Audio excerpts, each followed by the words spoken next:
মোবাইলে কার্টুনে কি দেখে, কার্টুনে সারাদিন দেখে মারামারি ঠুস ঠুস কাটাকাটি, এগুলো ছাড়া কিচ্ছু না। এগুলো দেখে দেখে পোলাপান আধা পাগল হয়।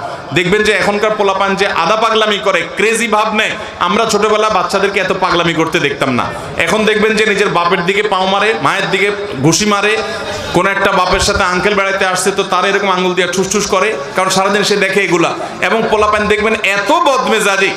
এখনকার যত বাচ্চা আছে, আমরা ছোটবেলায় বহু বাচ্চা দেখছি যে শান্ত মেজাজের, দুই একটা আছে রাগী, কিন্তু এখন মাশাআল্লাহ 100টা বাচ্চা থাকলে কোনো এলাকা ওই 100টাই বদমেজাজি। আবার বাপ মা খুব গর্ব করে বলে আমার বাচ্চাটা অনেক রাগী, মনে করে সব গর্ব করে। তার বাচ্চাটা অসুস্থ, কারণ ও মোবাইলে মারামারি কাটাকাটি এগুলো দেখতে দেখতে, উথামথাম দেখতে দেখতে ওর মানসিকতা সেরকম তৈরি হয়েছে। আল্লাহর ওয়াস্তে মোবাইলের বিষ থেকে বাচ্চাদেরকে বাঁচাবার জন্য চেষ্টা করবেন তো ইনশাআল্লাহ। এই 5টা স্টেপ আপনি অবলম্বন করেন, সহজ হবে। নিজেরা মোবাইল ঘাঁটবেন না, ভাই বোন অন্যদেরকে মোবাইল ঘাঁটতে তাকে যেন না দেখে